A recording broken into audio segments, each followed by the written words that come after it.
Boa noite, estamos em mais um dia de cobertura da 10ª Bienal, aqui nós do IZP, trazendo para você os melhores momentos desta Bienal e aqui comigo, né, o Sérgio, meu querido Sérgio, nosso companheiro que vai fazer esta noite inteira, até daqui às 8 horas, Belo né? ping-pong, né? Belo ping-pong, é uma honra enorme estar com o Sérgio aqui, meu companheiro de muitos anos na Educativa e muita coisa boa para você. Sérgio, vou passar a bola para você agora que tem coisa vindo aí. Tem coisa boa por aí. Olha, para você que adora livros didáticos, nós vamos fazer um flash agora com a nossa querida Márcia Mariá. Maior comprador de livros didáticos e de literatura do país, o Fundo Nacional de Desenvolvimento da Educação está aqui na 10ª Bienal para aproximar o público das atividades desenvolvidas pelo governo federal na área da educação. Em uma tela interativa, os visitantes têm acesso a testes de perguntas e respostas sobre os trabalhos da instituição. Também são expostas as obras compradas recentemente e encaminhadas para as escolas públicas de todo o Brasil. Em todos os dias do evento, há sessões de contação de histórias para alunos de escolas públicas aqui de Alagoas.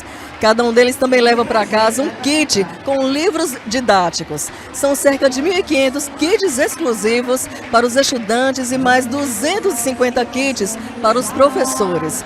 É o IZP na Bienal, programação especial para você.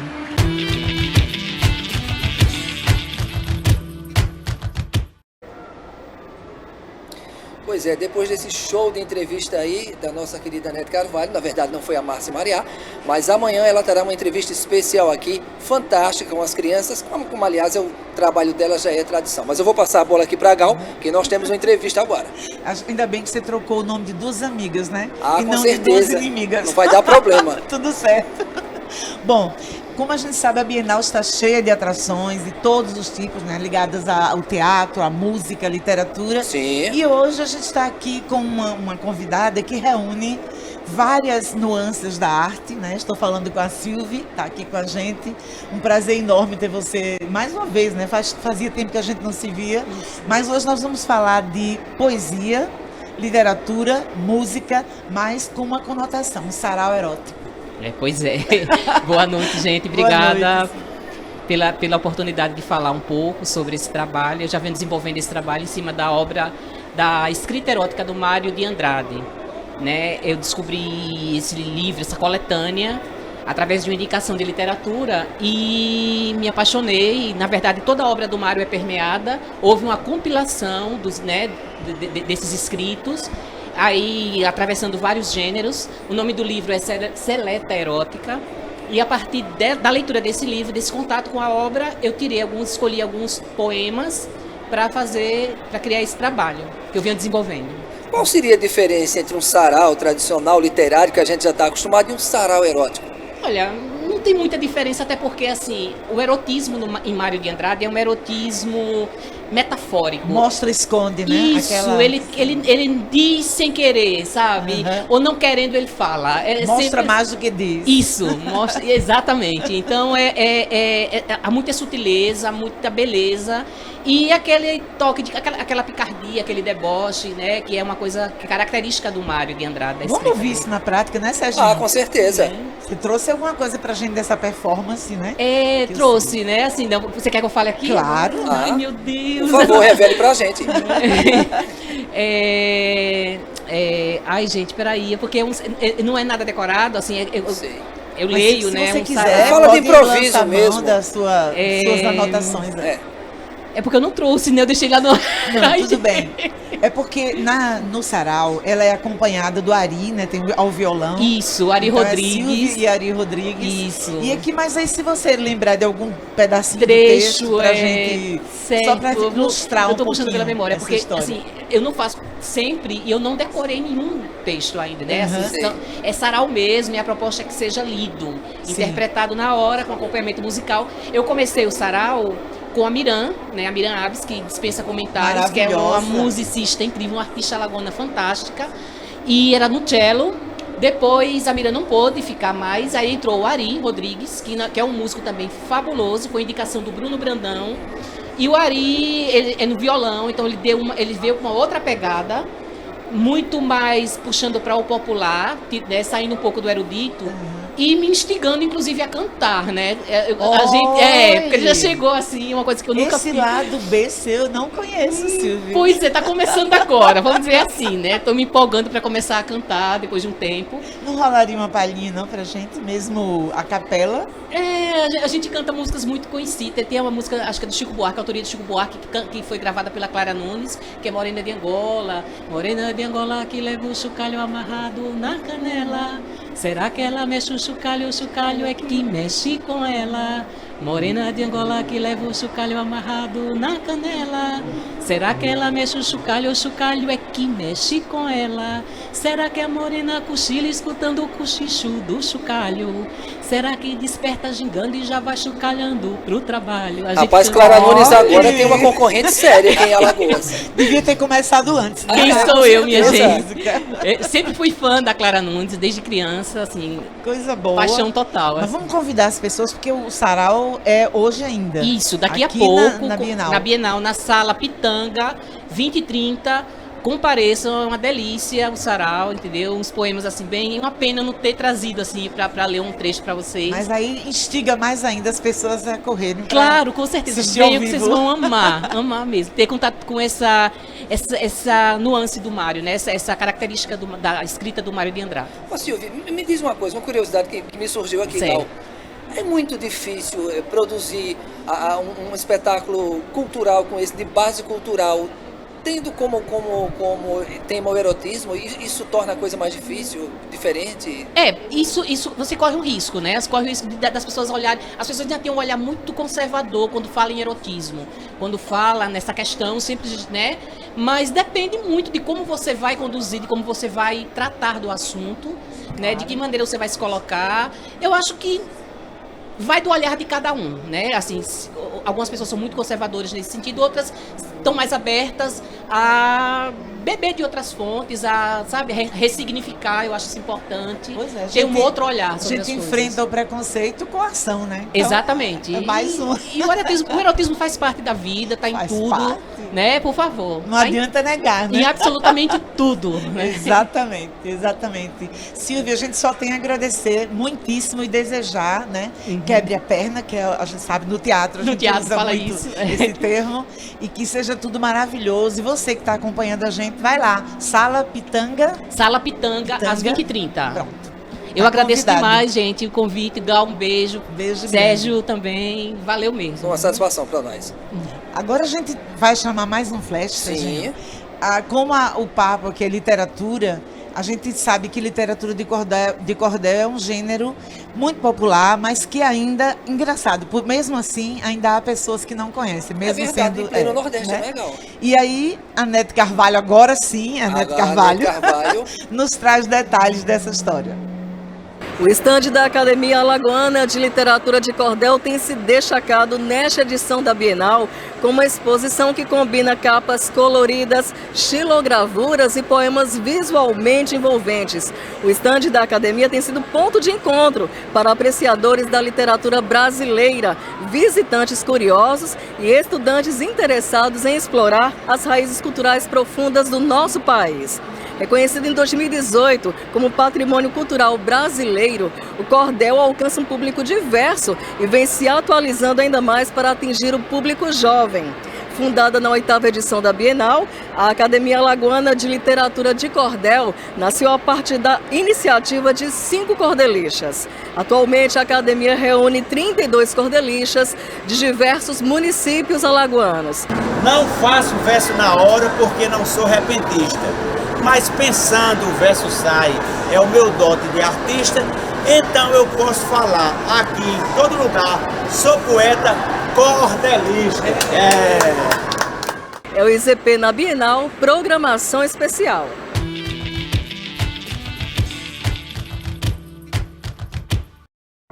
Bom, nós voltamos e agora estamos aqui no nosso estúdio com um escritor bastante peculiar, o nome dele é Felipe Neves, e a gente trouxe junto com ele a Emily, que é audiodescritora. Por quê? O Felipe escreve, né, já está no 2º livro, lançando o 2º livro aqui na Bienal, mas o Felipe tem deficiência visual, o que não impede de forma nenhuma de trazer para a gente as belezas da literatura. E aí, Felipe, esse seu segundo livro é uma visão da cultura nordestina vista da sua perspectiva. E o que me chamou muita atenção, Emily, é que o livro eu comecei já a ler, recebi agora, mas já comecei a ler o primeiro conto, inclusive é impactante. Você fala de uma perspectiva de uma pessoa que enxerga, né, que tem a visão, o olhar, né, uma visão de uma pessoa comum. E como é que isso acontece com você? Porque as pessoas ficam querendo saber como é a perspectiva das pessoas com algum tipo de deficiência, né? O que não é pessoa deficiente, né? É uma pessoa com uma deficiência. Eu tenho, por exemplo, não enxergo nada sem óculos. Como é que é a tua perspectiva da escrita, Felipe? Primeiramente, boa noite. Boa noite. Então, o Alfinete Conto, ele é um livro composto por 35 crônicas. A maioria delas se passam aqui em Maceió, ressalta algum aspecto do Nordeste, e cada uma traz uma temática bem peculiar. São crônicas que é um exercício de escrita para o leitor ver a vida, perceber, enxergar com outros olhos, com o olhar de um escritor cego. Então, há de tudo, né? Desde um toque, desde o ouvir, desde o sentir, explorar todos os sentidos e de várias formas.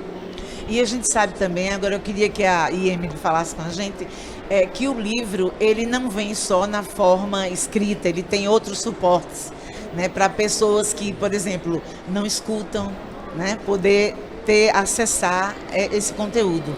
Como é que vocês distribuíram essa informação? Como é que eu faço, né, para ter acesso por outras vias que não sejam a da leitura do livro físico? Boa noite. Boa noite. Então, o livro ele foi pensado, foi elaborado para ser totalmente acessível, né, a todos. E ele tem imagens e QR Codes que direcionam para outros sites que complementam a leitura dessas crônicas. Com isso, para as pessoas com deficiência visual, foi elaborado um texto descritivo, né, que se denomina audiodescrição. Então, no próprio livro tem esse texto descritivo, que as pessoas podem ter acesso. Também tem o e-book disponível na Amazon. E, além disso, as audiodescrições que contém no livro também foram gravadas e estão disponibilizadas no canal do YouTube para ver e ouvir. Coisa boa. E nós sabemos que esse livro foi inspirado numa professora do Felipe, né? Fala um pouquinho dessa relação que gerou esse livro, um dos livros. Boa. A ideia inicial é semelhante ao Desconstrução, meu primeiro livro de contos. Estou aqui com ele também. E a ideia germinou numa aula inspiradora, né, da professora Kéfia Falaz, da Faculdade de Letras, da UFAL. Ela falava do gênero crônicas e na aula ela trouxe notícias, fatos noticiados e posteriormente algumas crônicas baseadas nesses fatos. Eu disse, cara, que lindo isso. Então a gente ficou refletindo, estudando sobre, e depois eu pensei, eu quero fazer crônicas e quero trazer essas imagens que me inspiraram, ou que inspiraram essas crônicas. E por se tratar de imagem, um texto multimodal, multissemiótico, eu pensei nos peregrinos cegos, nas pessoas com deficiência visual e, portanto, pensar na inclusão, pensar na acessibilidade, fazer com que essa literatura também seja acessível a todos, literalmente. Aliás, peregrino cego é um codinome seu, né? Porque de onde veio esse codinome? Peregrino, porque eu gosto muito de peregrinar em todos os mais sentidos. Que má notícia, né? Eu gosto de viajar fisicamente, né? Fazer viagens e viajar também no mundo das ideias, no mundo de Platão. E cego não está relacionado diretamente à cegueira, e também está, mas é mais sobre as certezas, né? Hoje todo mundo está convicto de tudo, tem razão de tudo, e eu não, eu quero peregrinar cegamente, ou seja, eu quero descobrir, eu quero concluir através do sentido, através do que a vida nos proporciona, nos mostra.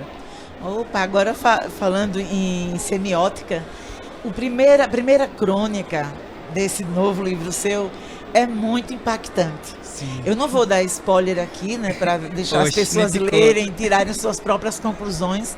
Mas vou te perguntar, tem alguma pitadinha de biografia nesse teu livro ou são apenas imagens, né? São coisas da sua imaginação? Tem dos dois. Como são crônicas que tem um estilo novo, um estilo inédito, eu pego a minha experiência enquanto leitor cego e elaboro, sistematizo uma escrita nova. Então tem um pouco sim da minha experiência. Tem crônicas como O Pior dos Cegos, só vou dar o título, né? Ela também tem um fundamento, o princípio dela é baseado na minha vivência. Então tem um pouquinho, mas não é sobre mim, é sobre o fato, é sobre a vida, é sobre como eu percebo as coisas. Então a primeira crônica também tem isso, tem das minhas viagens, das minhas peregrinações nos Ubers e tal, nessas vivências, mas também é algo que eu fui estudar, eu estudei, eu vivenciei de uma certa forma, né? Minha mãe é do candomblé, a primeira crônica fala disso, né? De uma cultura afro-brasileira e que a gente vive, né? Passa ali pela Fernandes Limas e tal, então por isso vem daí a Avenida Tia Marcelina. Então eu busquei, eu estudei, eu vivo isso e queria também fazer com que todos conheçam, porque a história da Tia Marcelina é bem desconhecida, até pela comunidade afro-brasileira. É verdade, Felipe. Então, Felipe, eu só tenho a agradecer muitíssimo a sua presença aqui, né? E desejar que todos nós possamos ter um novo olhar sobre a vida, né? Inclusive com o seu livro. Muito obrigada aos dois. Obrigada. E a gente se encontra, né? Daqui a pouco, aí o livro está à disposição aqui na Bienal e a gente vai já se ver de novo.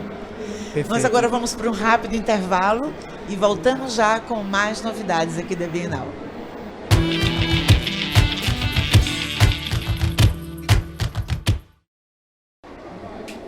Estamos de volta aqui dos nossos estúdios, direto do Centro de Convenções de Maceió, na 10ª Bienal Internacional do Livro de Alagoas. E agora, se você pensa que na Bienal só se fala de livros, não, fala-se sobre empreendedorismo também. E é isso que nós vamos ver num flash agora com a repórter Anete Carvalho.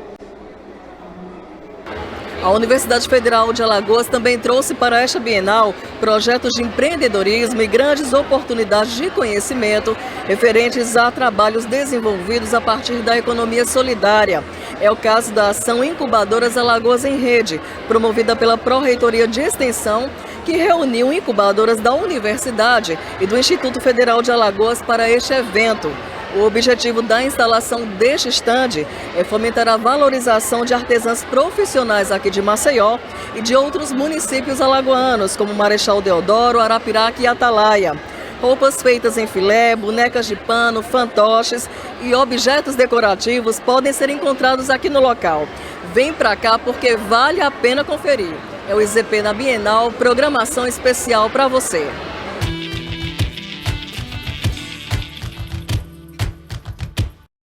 Sérgio, depois dessa nossa aula, né, vamos falar sobre empreendedorismo.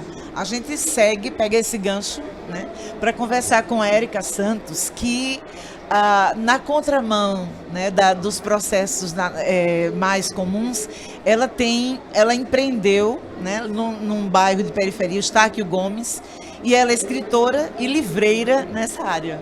Boa noite, Érica, seja bem-vinda. Como é que começou esse empreendimento, né? Um pequeno empreendimento, mas é um empreendimento, lá no Eustáquio Gomes? Então, boa noite, obrigada, gente, pelo convite. Esse empreendimento, ele funciona por uma falta, né? A gente lá na parte alta, a gente tem muito essa necessidade desses movimentos em torno do livro mesmo, né? E a gente, eu e meu companheiro Richard Plácido, que faz a livraria no Jardim comigo, a gente, enquanto escritores, enquanto estudantes de letras também, leitores, né? A gente, pessoas que têm um olhar assim, para esse lado mais da coisa do livro, da leitura, a gente pensou assim, a gente viveu a vida toda na parte alta de Maceió e nunca teve um espaço como uma livraria que tivesse, além do livro, saraus, eventos que chamasse esse público, né? Para estar ali compartilhando ideias sobre o livro, não ficar, porque leitura também já é uma coisa solitária, né? Então a gente pensou, poxa, vamos abrir uma livraria de rua, uma livraria de bairro. E aí a gente abriu a livraria Novo Jardim, tá dando muito certo, assim, e funciona mesmo como esse local de encontros, né? Novo Jardim. Novo Jardim, que é no bairro do Novo Jardim. Né, Érica, me diz uma coisa, como é levar literatura, atividades literárias para a periferia da cidade? É diferente? É diferente. Tem muitas histórias assim emblemáticas, né? A gente tem uma banquinha de livros que a gente põe na porta da livraria. É a nossa banquinha de doação. A gente recebe livros de todo mundo, assim. A gente já recebeu de gente até do interior de Alagoas. E já aconteceu fatos assim extraordinários, né? O pessoal lá olhando os livros e a gente tem uma plaquinha lá, doações, né? E o pessoal ficou um tempão lá escolhendo o livro e de repente eu fui lá pra ver, né? Ajudar o pessoal a escolher. E os meninos correram, foram embora. Porque não é comum, né? É assim, que é isso, né? Gera uma curiosidade e a partir dessa curiosidade gera um interesse também, né? Então a comunidade demorou um pouco para entender, para receber, né, esse espaço, mas hoje a gente já tem uma relação assim muito afinada com a comunidade e com gente de todos os bairros aqui de Maceió. Érica, e como é que está sendo a experiência de participar pela primeira vez de uma Bienal? Nossa, está sendo assim incrível, né? A gente está, não sei nem como descrever, assim, a gente tem recebido pessoas de todos os lugares. A gente também fez uma programação interna no estande da livraria, trouxe escritores também da parte alta de Maceió, né, para estar aqui com a gente, fazendo mesas de autógrafos. E tem sido uma receptividade assim imensa. Muita gente chegou junto, gente de lugares do interior, gente daqui da parte baixa, gente do centro, gente da parte alta.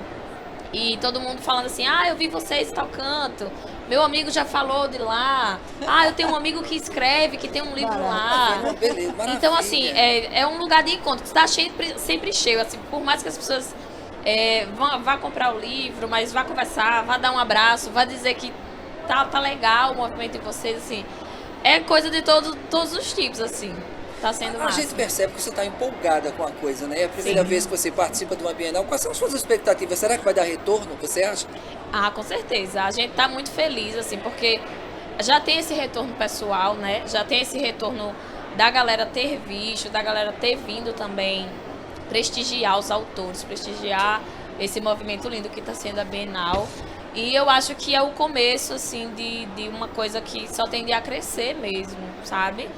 A gente já tem outras feiras em vista, né, fora daqui de Alagoas também, que a gente pretende participar, mas eu acho que a expectativa é só de crescer essa coletividade mesmo. E que tipo de livros com que tipo de livros vocês trabalham na sua livraria? Então, o nosso foco é literatura contemporânea, né? A gente tem um catálogo que privilegia a literatura que está sendo produzida hoje, aqui em Alagoas, tanto aqui na capital quanto no interior, mas a gente também trabalha com editoras de fora de Alagoas. A gente tem editoras de São Paulo, do Rio de Janeiro, enfim. Só que são editoras que têm o mesmo caráter que a gente.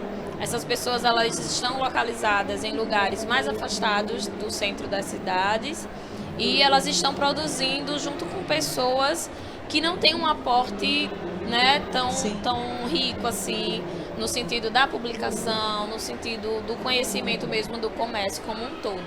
Então isso faz com que a gente trabalhe com uma representatividade, né? São pessoas que estiveram como nós também estivemos em algum momento, né, nesses lugares mais à margem, mas que resistem, né, com o livro, com a leitura, com as suas publicações independentes. Autores locais também vocês trabalham? Muitos autores daqui, né? A gente tem autores como Lucas Litrento, Brisa Paim, Newton Rezende, Milton Rosendo. Só fera. Daniel Marreis, enfim, tem uma galera muito massa daqui, sim.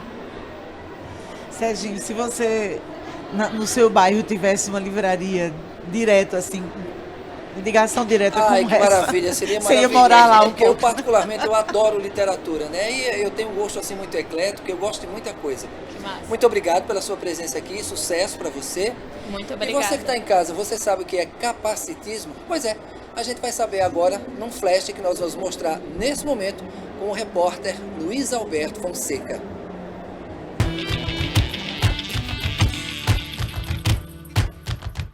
O capacitismo é a discriminação de uma pessoa com algum tipo de deficiência quando ela é considerada inferior ou incapaz de exercer alguma função justamente por causa dessa deficiência.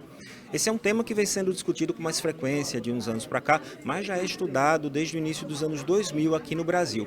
E o capacitismo foi tema de uma roda de conversa aqui na Bienal. Comigo está o Júlio Schwartz, que é o superintendente de políticas públicas para a PCD da SecDef. Júlio, o grande problema é que as pessoas não percebem como o capacitismo está enraizado no nosso dia a dia, na nossa maneira de falar. Como combater isso, como mudar isso? Obrigado. O capacitismo, como você bem falou, ele está enraizado. Então, nós temos uma consideração como atitudes normais da sociedade, que, por exemplo, você num ambiente de trabalho, você pega uma pessoa cadeirante ou uma pessoa com deficiência e você dá atribuições para ela que não são compatíveis com o nível de instrução dela. Você pega uma pessoa que é formada em educação física, uma pessoa que é formada em pedagogia ou em administração, por exemplo, e coloca ela dentro de um departamento que é só para colar envelopes, ou então os famosos embaladores do supermercado, né? Então, o capacitismo ele chega nesse nível porque a sociedade entende como vitimismo as pessoas com deficiência, que as pessoas com deficiência elas não têm um grau de instrução interessante, elas não podem se desenvolver, elas não têm capacidade para gerar, né, e ter a própria autonomia. Então, muitas vezes o capacitismo está incluído nessa parte e às vezes a gente nem percebe. Como combater isso? Eis a grande questão, como combater o capacitismo. Mas, em resumo, como combater o capacitismo? Com informação. Afinal, a informação ainda é o grande vetor da nossa sociedade para combater esse tipo de discriminação e você se colocar no lugar do outro com empatia. Você saber que aquilo que você está fazendo pelo outro está vitimizando aquela pessoa, está menosprezando aquela pessoa. Da mesma forma que você tem o racismo, a homofobia, o crime contra as mulheres, o assédio, você tem um capacitismo com uma questão da nossa sociedade de pegar aquela pessoa que tem algum tipo de deficiência e menosprezar a capacidade que ela tem de ser um cidadão comum. É possível denunciar casos de capacitismo? Sim, existe sim. O mais importante hoje é o Disque 100 do Ministério de Desenvolvimento e Direitos Humanos, que é um número nacional, você liga gratuitamente, tem um aplicativo do Disque 100 também, e aí essa denúncia ela vai direto para Brasília, de Brasília ela vem para uma rede aqui no nosso estado, ele aciona a Polícia Civil, aciona o Conselho Tutelar, o Ministério Público, e aí sim, a partir dessa denúncia que a gente vai ativar. Até mesmo a própria Comissão de Defesa da OAB também entra com essa questão do Disque 100. E onde, para a gente finalizar, onde buscar mais informações para a gente poder se tornar uma pessoa anticapacitista? Exatamente, não basta ser só anticapacitista, você tem que estar o tempo todo pregando contra o capacitismo. Então a gente tem o site da SecDef, a gente tem o Instagram da SecDef, que é o @SecDefAL, e a gente tem também alguns sites do Ministério Público Federal e do Ministério Público Federal Estadual que tem apostilas falando sobre o capacitismo. Ok, então Júlio, muitíssimo obrigado. E é isso, fica o recado, no site da SecDef você consegue chegar a todo esse material de informação. IZP na Bienal, programação especial.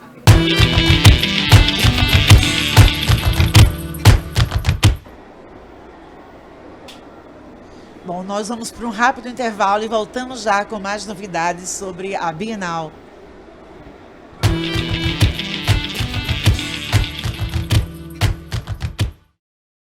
Hoje aqui na Bienal nós vamos ver daqui a pouco uma apresentação sobre Jorge de Lima, um dos nomes mais famosos e conhecidos da literatura alagoana, e é um espetáculo não só direcionado às crianças, mas também para os adultos. Na Bienal, a programação infantil é muito diversificada e teve a peça As Aventuras de Liminha e Zumbinha, uma obra de ficção que traz Jorge de Lima e Zumbi dos Palmares ainda crianças na Serra da Barriga. Segundo o diretor, a experiência teria inspirado Jorge de Lima, na versão criança da peça, a escrever um dos seus mais famosos livros, o Poemas Negros, tudo ao som do hip hop, uma forma de conversar com as novas gerações que estão na plateia e aproximá-las da obra desse escritor, poeta, crítico e dramaturgo alagoano, conhecido pela versatilidade e por ter transitado em vários estilos literários, como o modernismo, surrealismo e simbolismo. IZP na Bienal, programação especial.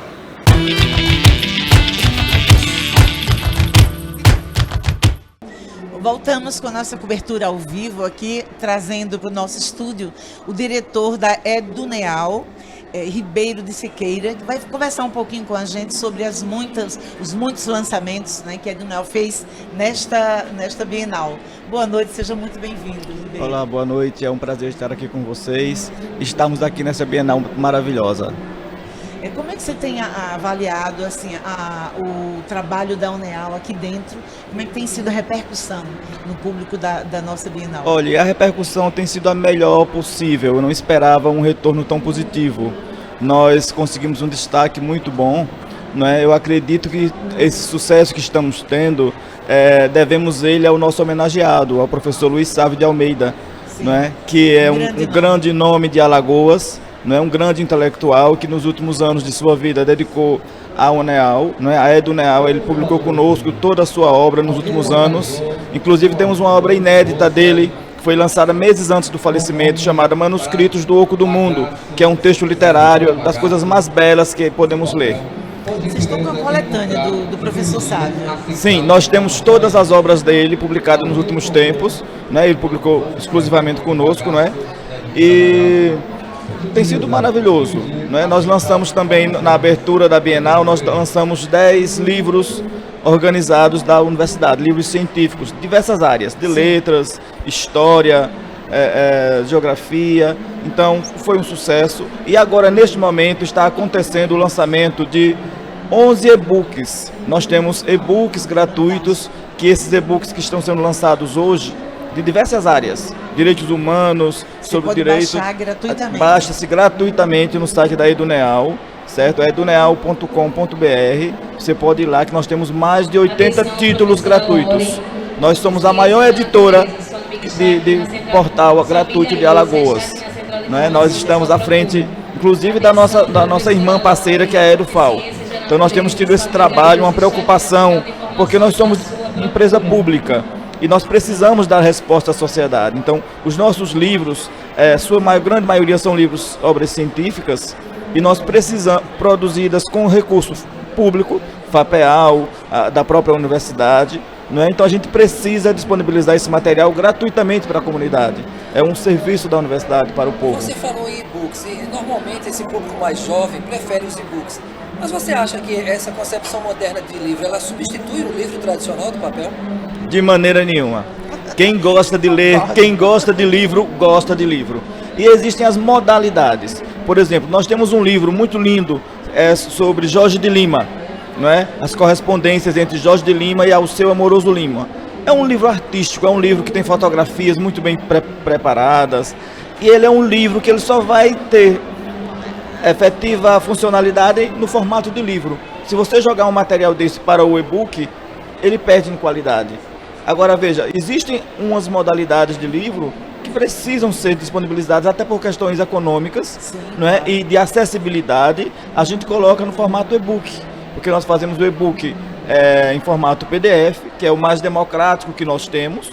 Poderíamos ter em outros formatos, como EPUB e outras que existem no mercado, mas assim, você precisaria de um leitor específico para ter acesso ao livro. E nós publicamos no PDF, é das maneiras mais simples que nós temos, porém, ela é a mais democrática. Existem leitores para pessoas com deficiência visual, não é? E com audiodescrição. Com audiodescrição, você pode ler a partir do seu smartphone, não precisa um computador, nenhum aparelho específico. Então, nós pensamos nisso também, a acessibilidade também é uma preocupação nossa. Você tem ideia de quantos livros já foram lançados agora nessa Bienal pela Eduneal? Pela Eduneal nós ultrapassamos 30 obras. Isso é um número expressivo. Entre físicos e e-books, né? A nossa produção tem sido considerável, né? Então tem sido uma produção muito boa. Assim, nós inclusive temos recebido abordagens de pessoas muito interessadas em publicar conosco, diante do sucesso que foi a nossa presença aqui na Bienal. Né? Estamos muito bem localizados aqui na Praça de Autógrafos e o stand ficou bem visível. Isso tem atraído as pessoas e os nossos livros estão interessantes. Né? Então eu usava no começo um marcador de página tradicional. Hoje, se você for ao nosso stand, nós temos um cartão, tipo cartão de visita, Sim. com a capa do livro. No verso do cartão de visita tem um QR Code. Se for e-book, é o QR Code do livro. Direto pro e-book. Se não for e-book, você vai direto para a página da nossa editora. Então a gente tem essa preocupação também ambiental. Diminuímos o tamanho do papel, né? Para tentarmos ser mais correto possível. Na sua visão, né, como você lida diretamente com a produção de livros físicos, como do ponto de vista do mercado editorial de Alagoas, nosso livro ainda é caro para o consumidor? Sim, infelizmente ainda é caro. Termina ficando caro porque o papel ele é bastante custoso. E o livro ele não é apenas o papel. Nós temos uma cadeia na produção do livro, né? que por exemplo, precisamos de revisores, precisamos do editor, para diagramador, do capista, para poder chegar no papel. E você acha que o e-book seria uma forma de baratear o livro? Sim, ele barateia bastante. O impacto é grande porque você, dentro dessa cadeia da formação do livro, você retira o valor da impressão, que termina sendo bastante dispendiosa ainda é caro. Como é que quem está nos acompanhando agora, talvez queira saber como a gente pode ter acesso aos livros da Eduneal? Como é que a gente faz? É só acessar o site www.eduneal.com.br. Então você vai ter acesso à nossa loja. Lá na loja você tem os livros físicos. Sim. E temos os e-books. Vendas online. Vendas online, isso. Não tem um ponto de venda físico? No momento, nós estamos fechados, porque nós temos uma livraria café, que é a coisa mais linda do estado. Não vai ter outra igual a nossa, lá na reitoria, em Arapiraca. Só que no momento, a reitoria, o prédio inteiro está passando por reformas. E aí nós estamos momentaneamente fechados. Mas é um espaço lindo, muito planejado, arquitetado. É um ambiente muito agradável. Obrigada, Ribeiro, muito obrigada. E a gente espera que esse café venha para a nossa sede aqui de Maceió também. Com certeza, tem que fazer aqui também. Belas tardes, né, Dileito? Maravilha. A intenção é que nós consigamos atender a todos os campos. São 6 campos e aí a gente, assim que puder, a gente vai disseminando. Então, muito obrigada pela sua presença aqui. A gente vai para um rápido intervalo e volta já já.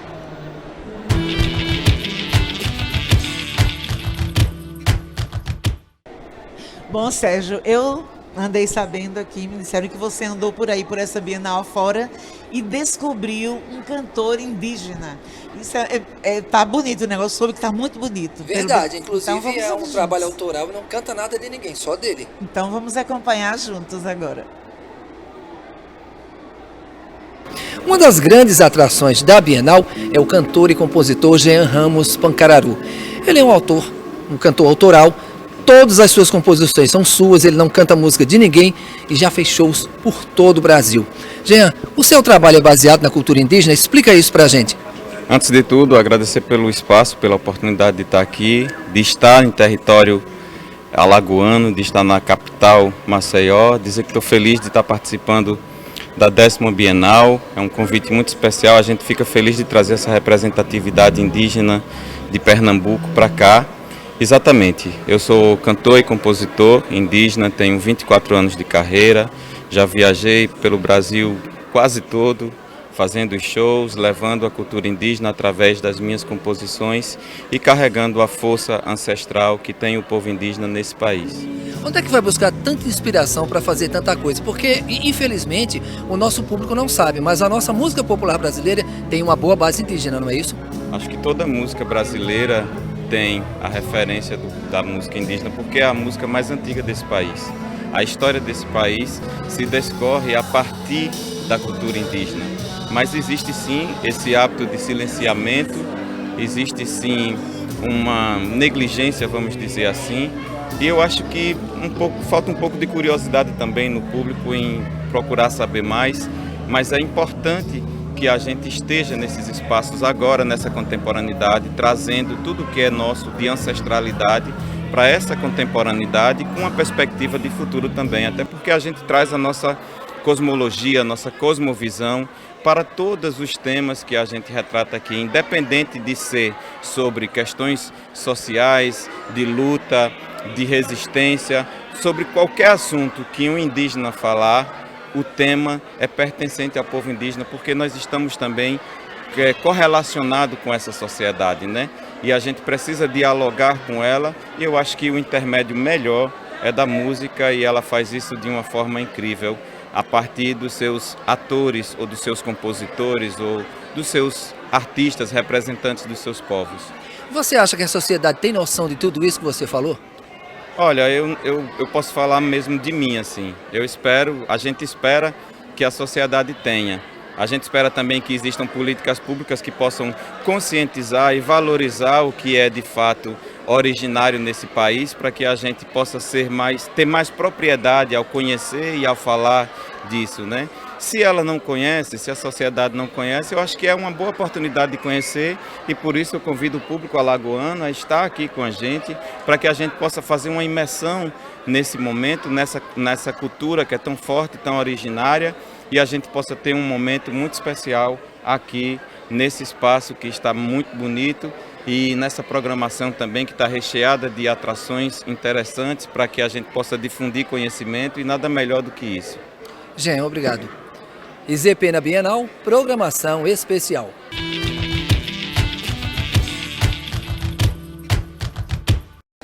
Olha, gente, uma satisfação especial para mim especificamente, acho que para a Gal também. Estamos recebendo uma pessoa aqui, um agitador cultural conhecidíssimo na cidade, que é o Marcos Sampaio. Ele está fazendo um relançamento do seu livro Gestão Cultural e Cidade, um olhar sobre a experiência de Maceió. Esse livro aqui, por sinal, a capa muito bem feita, muito bonita. Marcos, seja bem-vindo. O nosso conhecidíssimo Marcão, você sabe que você manda, isso aqui é seu. Agora me diz uma coisa, o que é que você poderia falar a respeito dessa sua obra e por que um relançamento? Boa noite.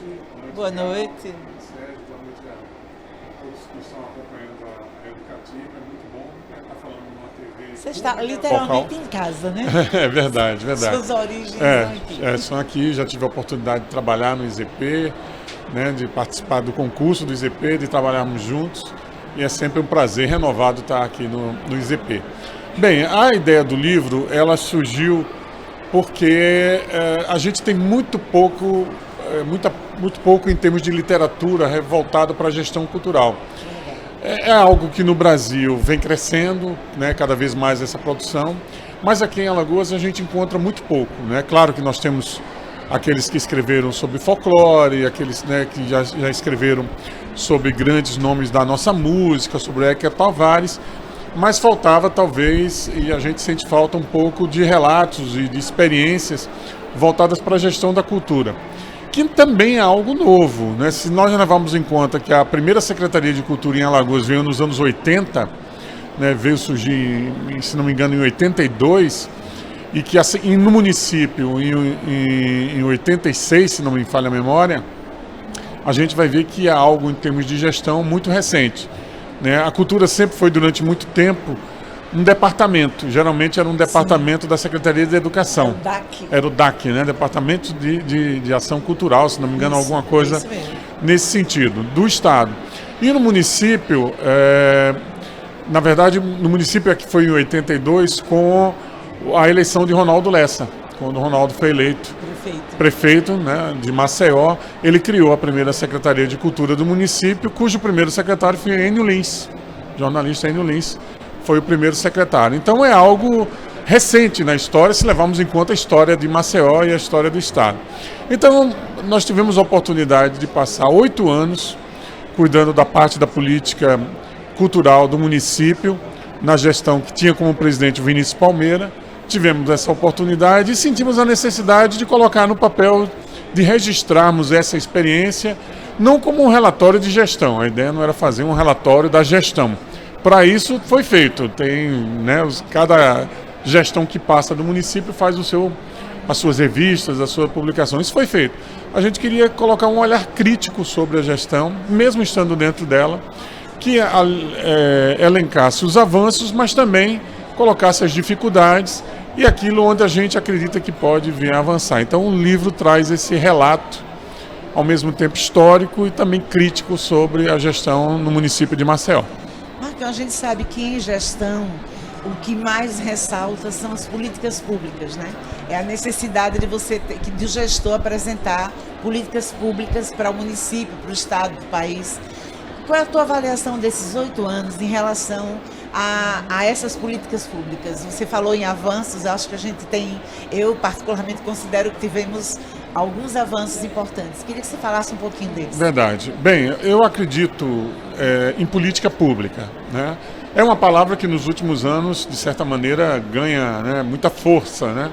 Todo mundo fala, né, em políticas públicas, né? Mas eu acredito em política pública como algo estruturante.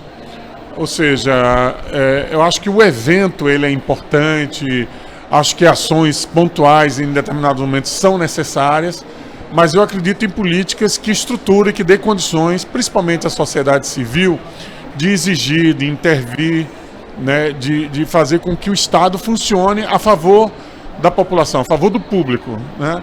Então eu acredito em política pública. E nesse caso, nós tivemos 8 anos em que buscamos elencar alguns aspectos que poderiam deixar como um legado para que isso desse continuidade em outras gestões. O primeiro ponto é que nós instituímos algo que não inventamos a roda, que era o edital como uma política fundamental para o repasse do recurso público. Ou seja, até democrática, não é? A mais democrática. Por né? enquanto é a que mais democrática. Você falou bem, por enquanto.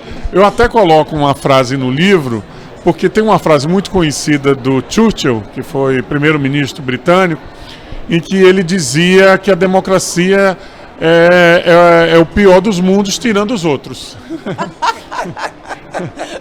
Essa frase é conhecida. Né? Algo parecido, não é literal como eu estou colocando. Então, vamos dizer assim, o edital não é o melhor dos mundos, mas não inventaram ainda outro melhor.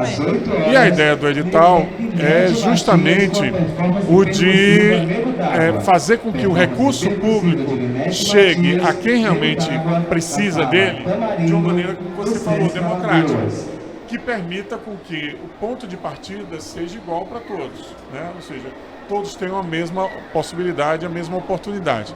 É claro que quando você define um edital, você tem que estabelecer critérios. E muitas vezes, é claro, aquele que já tem mais tempo, que tem mais um currículo a ser apresentado, um portfólio, como se fala, Sim. talvez tenha mais possibilidade, mas você tem que criar também critérios que estimule o surgimento de novos talentos, de novas possibilidades, de novos atores e atrizes no campo cultural, né? Então o edital, de certa maneira, é uma política que não foi inventada pela gestão, mas que não era uma prática usual, né, no serviço público voltado para a questão da cultura em Maceió. Então, primeiro ponto, há recurso público? Tem. Como é que vamos fazer com que chegue na ponta, chegue no artista, chegue no fazedor de cultura? Via edital. Esse foi um ponto. O segundo ponto era que Maceió precisava ser dotada de uma legislação que garantisse com que qualquer pessoa da sociedade civil tivesse acesso a ela e exigisse com que essas políticas públicas fossem efetivadas. Então nós realizamos uma conferência municipal em 2013. Você tem ideia, tem 10 anos que não se faz conferência, né, no Brasil. Conferência normalmente é para ser feita de 4 em 4 anos. Temos uma para ser feita agora. Agora, né? Vamos ter uma agora, em início de setembro em Maceió, em outubro em Alagoas e em dezembro a nacional. Está sendo uma retomada porque a gente teve também a retomada do Ministério da Cultura. Exatamente. Né? A gente teve o desmonte de toda essa política cultural. Então a gente precisou estruturar a fundação, na época a FEMAC, a Fundação Municipal de Ação Cultural, para que ela desse continuidade. Então a conferência estabeleceu e elencou um plano municipal de cultura que foi aprovado pela Câmara dos Vereadores, que está em vigor, que completa 10 anos agora, vai ser revisto nessa conferência, mas que dotava o município de uma legislação que dizia, olha, está aqui os passos que a política pública deve seguir no sentido de apoio à cultura, aos grupos culturais, ao movimento cultural. Modificamos a lei de incentivo à cultura, dando força e criando o Fundo Municipal de Cultura, porque nós entendemos que em Maceió você tem um número muito limitado de empresas, e a grande parte são micro e pequena empresa, que dificilmente teria recurso para aportar através de uma lei de incentivo, através de IPTU ou de ISS. Então, o que a gente criou? Um fundo onde as empresas que quisessem doar colocariam o recurso no fundo e haveria uma parte do recurso que seria do orçamento municipal e esse fundo faria os editais para que o recurso chegasse à comunidade cultural de Maceió. E instituímos alguns programas como pontos de cultura nas escolas, por exemplo. Então a gente criou uma política de cultura na escola. E o conselho, né, Marcão? E aí vem as questões também, como o Conselho Municipal de Política Cultural. Para você ter ideia, quando nós assumimos em 2013, faziam 7 anos que não funcionava o Conselho. E o Conselho é o momento em que a sociedade civil, junto com o governo, tem a oportunidade de sentar junto, conversar, debater, estimular a política cultural, né? Tivemos a Gal, que está aqui presente, foi uma das conselheiras, participou do conselho. Muita honra. Né? E passamos, inclusive, foi a gestão em que ela participou, talvez que eu considero a mais atuante, porque trouxe um acúmulo dos anos seguintes. Isso permitiu que o conselho tivesse uma participação mais ativa na definição de políticas culturais. Então, em resumo, a ideia é essa, ou seja, que a gente tenha políticas públicas que sejam permanentes, duradouras, estruturantes, que permitam com que a cultura se desenvolva dentro da cidade, independente de quem esteja no governo. Marcão, toda vez que a gente vai fazer uma matéria sobre cultura, os agentes culturais, as pessoas que sentem e vivem cultura nessa cidade sempre reclamam do descaso dos governos, sabe, Gal, da administração pública, histórico em relação à cultura. A que você atribui isso? Isso faz parte de uma cultura política nossa? Cultura e cultura. Cultura é tudo, né? Se a gente analisar, eu tenho uma frase que eu li recentemente que eu gostei muito. Cultura é tudo menos o que é genético, né? Exatamente. Então, e é até meio assim, se você levar por um outro aspecto, de que, claro, você é jornalista, Gal é jornalista, atriz, compositora, música, escritora. Mas a Gal não herdou isso do pai e da mãe dela. Pode ser que eles tenham sido de uma outra área completamente diferente. Mas o fato dela ter determinadas características, de ter nascido em determinado grupo social, de certa maneira influenciaram para que ela e você tomassem as decisões de vida que vocês tomam. Então esse é o aspecto. Mas cultura é tudo. Então, um dos elementos da cultura é a cultura política mesmo. E isso precisa ser alterado. A cultura influencia e ela é necessária que a gente estabeleça uma nova cultura, inclusive de convivência. Né? Então a cultura ela não está só nas belas artes. Ela está no cotidiano, no dia a dia, no que a gente faz, no que a gente aprende, no que a gente passa. É isso. Obrigado, Marcão, né? Obrigado, Sérgio, pela companhia. Satisfação estar aqui e com a você. gente vai, se Deus quiser, estaremos de volta amanhã aqui na Bienal, que ainda tem domingo para a gente se encontrar. 2 dias. Então, boa noite para todo mundo e a gente se encontra amanhã.